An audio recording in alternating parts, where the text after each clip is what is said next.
So now I'm going to put salt in the bowl. Actually, I recommend doing this over a trash can. So, got a little amount in there. I like to tap the bowl so that it kind of settles in there nicely. Fill it up to the top again. Now you don't want the salt to actually sit on the rim. In other words, you don't want the salt to sit on the rim like this. You want to make sure that it's all inside the bowl. Otherwise, the alcohol might get sucked out onto the rim, and you wouldn't want that. Alright, so now that I've put the salt in the bowl, I'm ready to apply the alcohol with the eyedropper. And when you're applying this, make sure you don't have any alcohol dripping from the dropper, which may potentially get on the outside of the pipe, which will ruin the finish.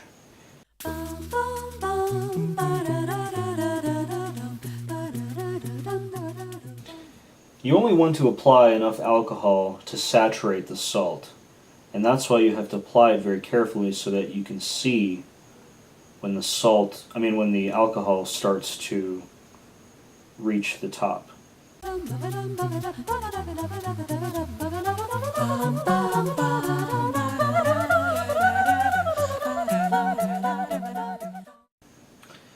And this will take a little time considering the size of this bowl.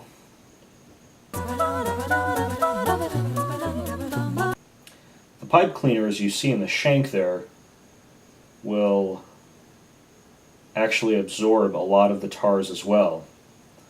So you can either use pipe cleaners or you can use Q-tips.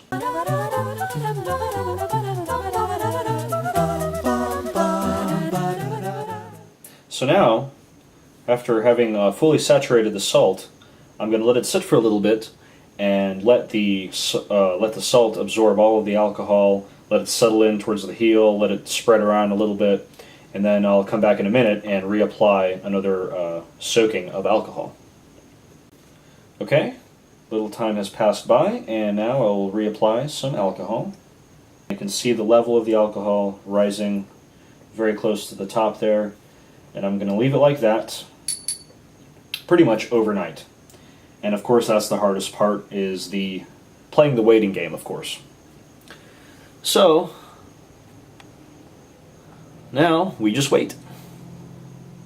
Alright, so as you can see, the salt has sucked up a whole bunch of the tars and oils, and so have the pipe cleaners. That's just really black. Wow, okay. So, next step, actually I think what I'm going to do is I'm going to give it another salt and alcohol treatment because there's just so much that has been sucked up and absorbed.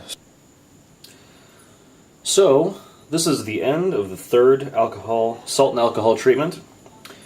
And as you can see, the salt is a bit lighter, still got pretty brown, and especially the pipe cleaners. I'm going to take the salt out, and then I'm going to clean the inside and the shank very thoroughly with about 1.6 million pipe cleaners. So here we go.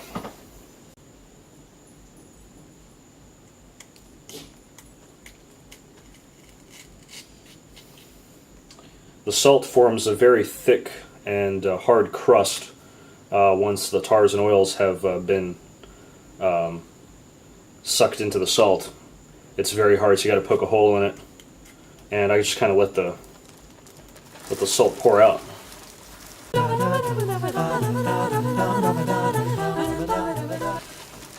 Big bowl, a lot of salt. Yeah, of course I could make the hole bigger. Probably a lot of you are thinking that right now. Duh, pipe thought. Jeez. Well, the reason I didn't actually just break the whole crust off is because I just wanted to show you. I wanted to show you how hard the salt actually gets. Now, there's always going to be a little bit of hardened salt that kind of got stuck to the top part of the bowl, close to the edge of the rim on the inside, and this is where another paper towel ream will come in handy. Oh yeah, also take these out.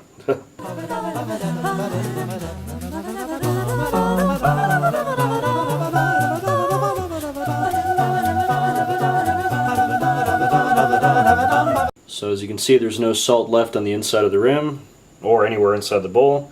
Always make a double check, make sure no salt got into the shank as well. I've got my Shot O alcohol ready. I've got a whole bunch of bristled pipe cleaners and a paper towel on hand just in case there's some spillage either on my gloves or on the pipe, so I can quickly just kind of rub it off. Alright, so now let's get to it. Oh, another thing. When you're cleaning out the shank, look inside and look to where the pipe cleaner barely comes out at the heel from the air hole.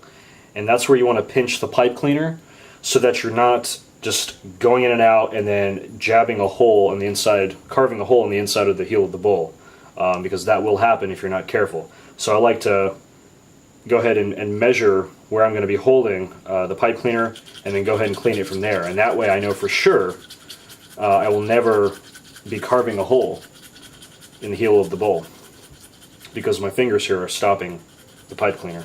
Oh yeah.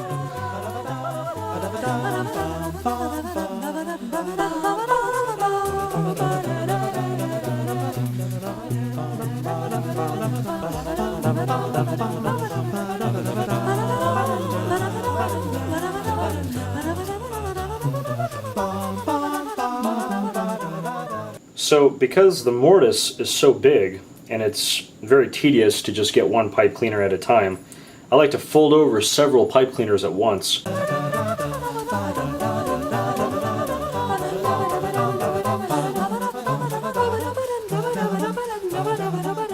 And you see now that fits pretty nicely. Yeah. Oh yeah. Nice.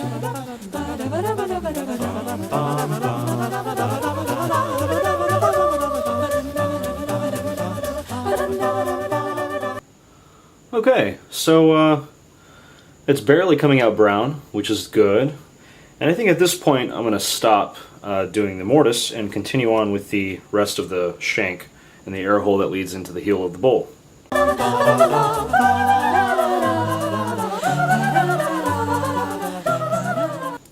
So you want to do this until the pipe cleaners come out relatively light colored like they did for the mortise there at the end.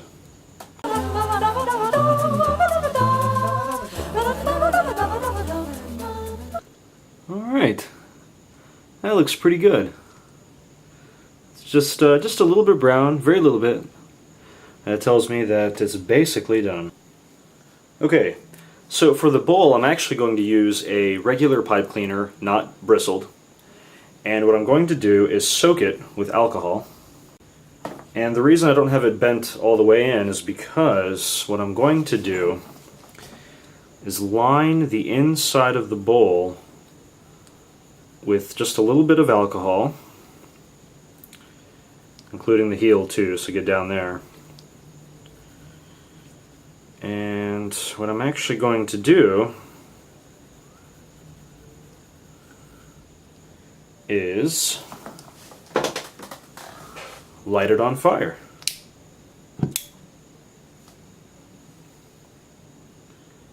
I don't know if you can see the flame in the camera, but there's actually a very small flame burning inside the bowl. I was actually reading on pipes.org discussions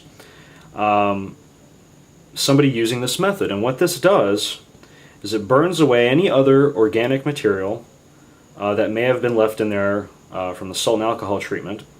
And once again, catching it on fire, letting a flame burn, and I'll let it just burn itself out. If the flame is coming out of your pipe turning orange and it's huge, then you've obviously put way too much alcohol in there, or your pipe is possessed, either way. When I put it up to the light, I can still see the bottom of the bowl it's still wet, still looks wet. So I'm going to go ahead and light it one more time and let the bottom burn out. If you take a smell, I don't smell any Billy Bud or any English tobaccos at all.